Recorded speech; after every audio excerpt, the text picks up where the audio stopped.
होगी मणिपुर सीएम के इस्तीफे से मची हलचल की।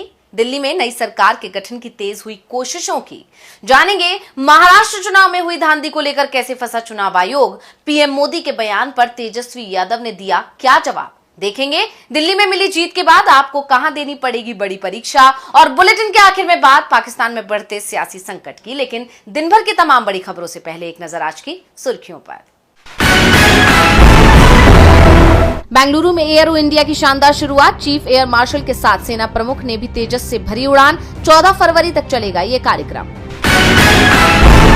पीएम मोदी के अमेरिकी दौरे के दौरान होगी व्यापार तकनीकी हस्तांतरण पर चर्चा। यूएसआईएसपीएफ प्रमुख मुकेश अघी का बयान। अमेरिका भारत पर ज्यादा रक्षा यंत्र खरीदने का बना रहा दबाव। भारतीय मिशनों की सुरक्षा सुनिश्चित करे विदेश मंत्रालय। कांग्रेस सांसद शशि थरूर के नेतृत्व वाले संसदीय पैनल ने की सिफारिश। भारत के पास अभी 42 देशों में नहीं है स्थायी मिशन। प्रयागराज में महाकुंभ में महाजाम। 10 घंटे से फंसे श्रद्धालु। संगम स्टेशन अगले आदेश तक बंद। 12 फरवरी को पूर्णिमा पर होगा बड़ा स्नान। ये तो थी सुर्खियां। अब बात बड़ी खबर की। मणिपुर के सीएम एन बीरेन सिंह ने आखिरकार अपना पद छोड़ दिया है। अचानक दिल्ली पहुंचे बीरेन सिंह ने पहले गृह मंत्री अमित शाह से मुलाकात की और उसके बाद अपने इस्तीफे का ऐलान कर दिया। राज्य में अब अगला सीएम कौन होगा, इसे लेकर चर्चाएं शुरू हो गई हैं। तो आखिर क्यों एन बीरेन सिंह को देना पड़ा इस्तीफा, देखिए रिपोर्ट। 3 मई 2023 से ही मणिपुर में हिंसा चल रही है। मैतेई और कुकी समुदाय के बीच चल रहे टकराव में अब तक कई लोगों की जान जा चुकी है, तो हजारों अपना घर छोड़कर राहत कैंप में रहने को मजबूर हो गए हैं। 21 महीने से ज्यादा वक्त बीत चुका है। ना तो मणिपुर शांत हो पाया और ना ही देश के प्रधानमंत्री नरेंद्र मोदी मणिपुर पहुंचे। विपक्ष के नेता राहुल गांधी जरूर इस बीच बार बार मणिपुर गए और पीएम मोदी से भी मणिपुर जाने की मांग की। इस बीच राज्य के सीएम एन बीरेन सिंह का एक कथित ऑडियो वायरल हो गया, जिसमें वो हिंसा के लिए खुद को ही दोषी बता रहे थे। मैतेई समुदाय के लोगों की तरफ से की गई हिंसा पर अपनी आंखें बंद करने की बात कह रहे थे। वैसे बीरेन सिंह ने इस ऑडियो को फर्जी करार दिया, लेकिन सुप्रीम कोर्ट की तरफ से इसकी फॉरेंसिक जांच के आदेश दे दिए गए। मणिपुर की सरकार पहले से ही मुश्किल में दिख रही थी। इस बीच कांग्रेस पार्टी की तरफ से राज्य की बीजेपी सरकार के खिलाफ अविश्वास प्रस्ताव लाने का ऐलान कर दिया गया। कांग्रेस के अविश्वास प्रस्ताव के समर्थन में बीजेपी के ही आधा दर्जन से ज्यादा विधायकों के आने की खबरें भी आने लगी। सत्ताधारी दल के 7 विधायक तो बीरेन सिंह के इस्तीफे की मांग को लेकर दिल्ली तक पहुंच गए थे। यानी मामला हाथ से पूरी तरह से निकलता देख बीजेपी हाईकमान ने बीरेन सिंह से इस्तीफा देने को कह दिया, जिसके बाद उन्होंने अपना इस्तीफा मणिपुर के राज्यपाल अजय कुमार भल्ला को भेज दिया।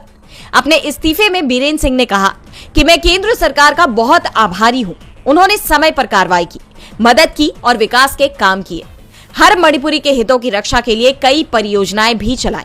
मेरा केंद्र सरकार से अनुरोध है कि वो इसी तरह काम करती रहे। मणिपुर को अब नया सीएम मिलेगा, यानी बीजेपी को अब 2 सीएम ढूंढने हैं, एक मणिपुर के लिए तो दूसरा दिल्ली के लिए। बीजेपी में सीएम पद को लेकर बैठकें चल रही हैं, क्योंकि सीएम फेस को लेकर लंबी लिस्ट है। वहीं आप हार की समीक्षा में जुटी हुई है। मुख्यमंत्री केजरीवाल के आवास पर बैठक बुलाई गई है, तो क्या कुछ हुआ बैठक में, जानने के लिए देखिए रिपोर्ट। दिल्ली का सीएम कौन होगा, इस पर अभी भी सस्पेंस बना हुआ है। बीजेपी पीएम नरेंद्र मोदी जो फ्रांस और अमेरिका की यात्रा पर जा रहे हैं, उनके वापस लौटने पर ही सीएम के नाम का ऐलान करेगी। तो दूसरी तरफ विधानसभा चुनाव में मिली हार के बाद सीएम आतिशी ने अपने पद से इस्तीफा दे दिया। आतिशी ने उपराज्यपाल वीके सक्सेना को अपना इस्तीफा सौंपा। इसके कुछ ही देर बाद उपराज्यपाल ने दिल्ली विधानसभा भंग कर दी, जिससे नई सरकार गठन का रास्ता भी साफ हो गया। अब इस बीच उपराज्यपाल को इस्तीफा देकर आतिशी सीधे अरविंद केजरीवाल के आवास पर पहुंची, जहां आम आदमी पार्टी के नेताओं के साथ केजरीवाल ने मीटिंग की और हार के कारणों की समीक्षा की गई। उन तमाम मुद्दों पर बात हुई जिसके चलते विधानसभा चुनाव में हार मिली है। इसके बाद आतिशी ने मीडिया से बात करते हुए कहा कि जनता ने आपके 22 विधायकों पर भरोसा करके दिखाया है। अब हमारी जिम्मेदारी है कि हम उनकी सेवा करें, उनकी समस्याओं का समाधान करें। विपक्ष की भूमिका निभाना और भाजपा की जवाबदेही तय करवाना हमारी जिम्मेदारी है। बता दें कि दिल्ली विधानसभा चुनाव में बीजेपी को बड़ी जीत मिली है। 70 सदस्यों वाली दिल्ली विधानसभा में बीजेपी को 48 और आम आदमी पार्टी को 22 सीटों पर जीत मिली है। बीजेपी सरकार बनने से पहले ही दिल्ली बीजेपी प्रमुख वीरेंद्र सचदेवा ने कहा कि पहली कैबिनेट बैठक में भ्रष्टाचार मामलों की जांच के लिए एसआईटी का गठन किया जाएगा, साथ ही कैग रिपोर्ट भी पेश की जाएगी। यानी सरकार बनाने से पहले ही बीजेपी ने केजरीवाल की घेराबंदी शुरू कर दी है और इस बीच बीजेपी के अंदर अब नई सरकार बनाने की तैयारियां शुरू हो गई हैं। दिल्ली में चर्चाओं का बाजार गर्म है क्योंकि नतीजों के बाद एक बार फिर चुनाव में धांधली के आरोप लगने लगे हैं चुनाव आयोग पर। ये आरोप हाल ही में महाराष्ट्र विधानसभा चुनाव से जुड़े हुए हैं। राहुल ने खुलकर महाराष्ट्र चुनाव में धांधली को लेकर चुनाव आयोग को घेरा था और अब इंडिया के अंदर इसे लेकर आवाज और तेज हो गई है। शिवसेना यूबीटी के नेता आदित्य ठाकरे ने दिल्ली चुनाव के परिणाम के बाद प्रतिक्रिया देते हुए कहा कि दिल्ली चुनाव में जीतने वालों को मैं बधाई देता हूं। लेकिन दिल्ली में एक प्रेस कॉन्फ्रेंस हुई थी जिसमें राहुल गांधी, संजय राउत और सुप्रिया सुले ने महाराष्ट्र से जुड़े कई गंभीर सवाल उठाए थे। इन नेताओं ने महाराष्ट्र के विधानसभा चुनावों में कथित रूप से हुई धांधली और चुनाव आयोग की भूमिका पर सवाल उठाए थे। साथ ही वोटर लिस्ट में अनियमितताओं और नए मतदाताओं को जोड़े जाने के आंकड़ों पर भी चर्चा की थी, जो गंभीर मुद्दा है। ये सवाल सिर्फ उनका नहीं बल्कि हमारे भी मन में है। आदित्य ठाकरे ने कहा कि आम आदमी पार्टी के नेताओं ने भी कई बार प्रेस कॉन्फ्रेंस के जरिए वोटर लिस्ट में गड़बड़ी को लेकर सवाल उठाए थे। वोटर लिस्ट से कहीं मतदाता गायब कर दिए गए तो कहीं अनियमित रूप से नाम जोड़े गए। ये सच्चाई जनता के सामने आनी चाहिए। सबसे बड़ी बात यह है कि चुनाव जीतने के बाद सबसे पहले बीजेपी को जनता का नहीं बल्कि चुनाव आयोग का धन्यवाद करना चाहिए। वहीं भाकपा माले के महासचिव दीपांकर भट्टाचार्य ने दिल्ली चुनाव में हार के लिए कांग्रेस और आम आदमी पार्टी के अलग अलग लड़ने को कारण बताया। लेकिन इसके साथ ही उन्होंने आरोप लगाया कि दिल्ली में चुनाव स्वतंत्र और निष्पक्ष तरीके से नहीं हुए। दीपांकर भट्टाचार्य ने कहा कि निर्वाचन आयोग ने मतदाताओं को डराने धमकाने और मतदाता सूची में हेराफेरी की शिकायतों पर कोई ध्यान नहीं दिया। वामपंथी नेता ने अब बिहार चुनाव को लेकर चिंता जताई है कि महाराष्ट्र और दिल्ली का पैटर्न कहीं बिहार में भी न दोहराया जाए। उन्होंने कहा कि महाराष्ट्र में इन शिकायतों पर ध्यान नहीं दिया गया, जहां बीजेपी और उसके सहयोगियों ने शानदार जीत हासिल की थी। दिल्ली में भी यही कहानी दोहराई गई। अगर चीजें इसी तरह चलती रही तो चुनाव एक तमाशा बनकर रह जाएंगे। महाराष्ट्र चुनाव के नतीजों में क्या धांधली हुई, चुनाव आयोग पर सवाल उठ रहे हैं। तो सवाल पीएम मोदी ने इंडिया गठबंधन की एकजुटता पर भी उठा दिए, लेकिन तेजस्वी यादव ने तुरंत ही पीएम मोदी को करारा जवाब दे दिया। तो क्या कहा तेजस्वी ने, देखिए रिपोर्ट। दिल्ली विधानसभा चुनाव के बाद सबकी नजरें बिहार के विधानसभा चुनाव पर टिक गई हैं। एनडीए नेताओं में अलग जोश दिखाई दे रहा है। केंद्रीय मंत्री जीतन राम मांझी हो या बीजेपी के नेता मंगल पांडे, सब एक ही बात दोहरा रहे हैं कि दिल्ली तो बस झांकी है, बिहार अभी बाकी है। उनके इन अरमानों पर आरजेडी विधायक और बिहार विधानसभा में नेता प्रतिपक्ष तेजस्वी यादव ने ब्रेक लगा दिया है। तेजस्वी ने एनडीए नेताओं को चेतावनी देते हुए कहा कि बिहार बिहार है, इसको समझना पड़ेगा। एक तरह से उन्होंने एनडीए नेताओं को बिहार चुनाव के लिए अलर्ट कर दिया है कि जैसे दिल्ली में बीजेपी को जीत हासिल हुई है, वैसी ही जीत बिहार में मिलने की उम्मीद ना रखें। बिहार को पहले समझना पड़ेगा और बिहार को समझना इतना आसान नहीं है। बिहार में आने के बाद उन्हें समझ आएगा कि यहाँ उन्हें क्या करना होगा, इसलिए बिहार को समझना आसान नहीं होने वाला। वहीं दिल्ली में भाजपा की प्रचंड जीत पर तेजस्वी यादव ने कहा कि जनता मालिक है और जनता ही फैसला करती है। ये लोकतंत्र की हमारी खूबसूरती है। जनता जिसको वोट देती है वही सरकार में आता है। तेजस्वी ने कहा कि निश्चित तौर पर 27 साल के बाद भारतीय जनता पार्टी की सरकार बन रही है। हमारी उम्मीद है कि भाजपा ने जो वादे दिल्ली वासियों से किए हैं, उन वादों को पूरा करेगी। कहीं सिर्फ जुमलेबाजी तक ये ना रह जाए। तेजस्वी के बयानों ने जीत के जश्न में डूबे उन एनडीए नेताओं को झटका जरूर दे दिया है जो बिहार में अभी से जीत का दावा ठोक रहे हैं। इंडिया गठबंधन बिहार में पूरी तरह से एकजुट है और बिहार विधानसभा चुनाव में इंडिया अपनी ताकत दिखाने को तैयार भी है।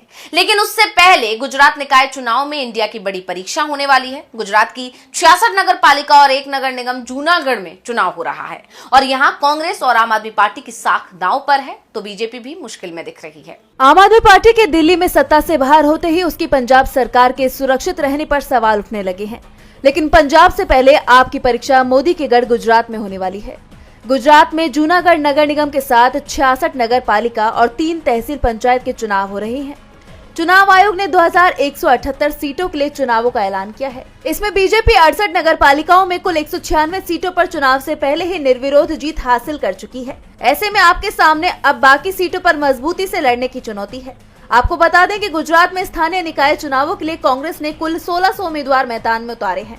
वहीं जूनागढ़ की मांगरोल पालिका में आप और कांग्रेस के स्थानीय नेता गठबंधन में चुनाव लड़ रहे हैं और वडोदरा की करजन नगर पालिका में आपने बीजेपी के तमाम बागियों को टिकट दी है। गुजरात में स्थानीय निकाय की इन सीटों के लिए 16 फरवरी को वोट डाले जाएंगे, जबकि नतीजे 18 फरवरी को आएंगे।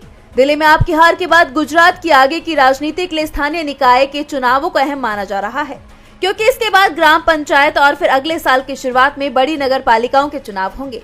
गुजरात में लोकसभा चुनावों में आप और कांग्रेस साथ थे। अब देखना होगा कि दिल्ली के बाद गुजरात में आप और कांग्रेस आगे साथ रहते हैं या अलग अलग बीजेपी को हराने की तैयारी करते हैं। गुजरात में इंडिया के पास खोने को बहुत कुछ नहीं है, लेकिन बीजेपी अगर हारी तो उसके लिए चिंता जरूर बढ़ जाएगी।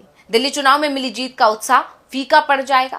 बीजेपी टेंशन में है। वैसे टेंशन तो किसानों ने भी मोदी सरकार को दे रखी है। पंजाब और हरियाणा बॉर्डर पर किसानों के प्रदर्शन को 1 साल से ज्यादा का वक्त हो चुका है, लेकिन अभी तक सरकार के साथ कोई समझौता नहीं हो पाया। इस बीच अनशन कर रहे किसान नेता डल्लेवाल की तबीयत लगातार बिगड़ती जा रही है। किसान आंदोलन ने मोदी सरकार की मुश्किलें बढ़ा दी हैं। लगभग 1 साल से किसान शंभू बॉर्डर पर डेरा डाले हुए हैं। उनका आंदोलन छिटपुट तरीके से बढ़ता गया। शंभू बॉर्डर से खनौरी बॉर्डर तक किसानों के संघर्ष का दायरा बढ़ता गया, लेकिन मोदी सरकार ने अब तक उनकी मांगों पर सहमति नहीं जताई। लेकिन किसान भी पीछे हटने को तैयार नहीं है। इस बीच अब पिछले 75 दिन से अनशन कर रहे किसान नेता जगजीत सिंह डल्लेवाल की हालत गंभीर बताई जा रही है। उन्होंने मेडिकल हेल्प लेनी छोड़ दी है। डॉक्टरों का कहना है कि ड्रिप लगाने के लिए उनकी नसें तक नहीं मिल पा रही। ऐसे में अब उनके पैरों की नस के जरिए ड्रिप लगाने समेत दूसरे विकल्पों पर विचार किया जा रहा है। डॉक्टर ने बताया कि डल्लेवाल के हाथों की ज्यादातर नसें बंद हैं और ऐसी जटिलता के साथ ड्रिप लगाने से उनकी सेहत को और नुकसान हो सकता है। इस बीच केंद्र सरकार की कृषि मार्केटिंग पॉलिसी ड्राफ्ट के खिलाफ संयुक्त किसान मोर्चा की तरफ से देश भर के लोकसभा और राज्यसभा के सांसदों को ज्ञापन सौंपे गए।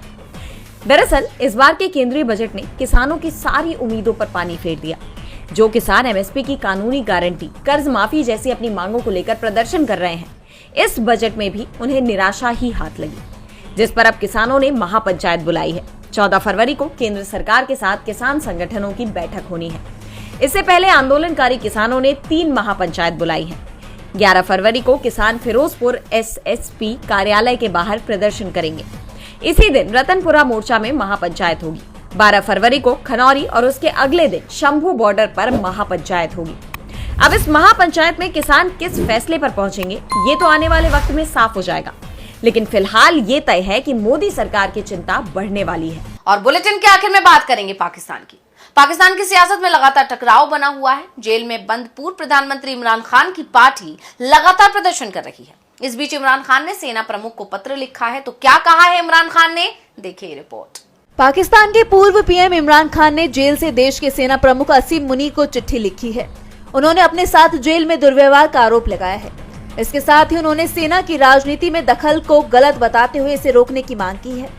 इमरान खान ने अडियाला जेल में तैनात एक सैन्य अधिकारी पर शोषण और उनके अधिकारों के हनन के आरोप लगाते हुए कहा कि अफसर अदालत के आदेशों की अनदेखी करते हुए खराब बर्ताव करता है। उन्हें 20 दिनों तक जेल की ऐसी बैरक में रखा गया जहां सूरज की रोशनी तक नहीं पहुंचती थी। इतना ही नहीं, उनके सेल की बिजली भी 5 दिनों तक काट दी गई। अदालत के आदेश के बावजूद उनको 6 महीने में सिर्फ 3 फोन कॉल करने की अनुमति दी गई। उन्होंने आगे कहा कि सेना और जनता के बीच हालिया वर्षों में भरोसा कम हो रहा है, जो बड़ा खतरा बन सकता है। ऐसे में जरूरी है कि सेना अपनी संवैधानिक सीमाओं में काम करे। इमरान का कहना है कि उनकी तरफ से उठाए 6 बिंदुओं पर जनमत संग्रह कराया जाए तो 90% पाकिस्तानी उनका समर्थन करेंगे। ये बिंदु चुनाव धांधली, 26वें संवैधानिक संशोधन के जरिए न्यायपालिका पर कब्जा, PECA जैसे कठोर कानून बनाकर जनता का शोषण, राजनीतिक अस्थिरता और पाकिस्तान की सबसे बड़ी राजनीतिक पार्टी पर कार्रवाई शामिल है। इससे सिर्फ सियासी लोगों को ही परेशानी नहीं हो रही है, बल्कि आवाम और सेना के बीच की खाई भी बढ़ रही है। आज सोशल मीडिया से लेकर आपके चलते फिरते जीवन में भी पत्रकारिता के बुरे दौर की चर्चा होती है, क्योंकि जिन लोगों पर सूचना देने की जिम्मेदारी है वो आपके लिए नहीं बल्कि कॉरपोरेट और सरकारों को फायदा पहुंचाने में लग गए हैं। विज्ञापन मॉडल को खारिज कर आप इस बीमारी को दूर कर सकते हैं और अपने नारे को बुलंद कीजिए।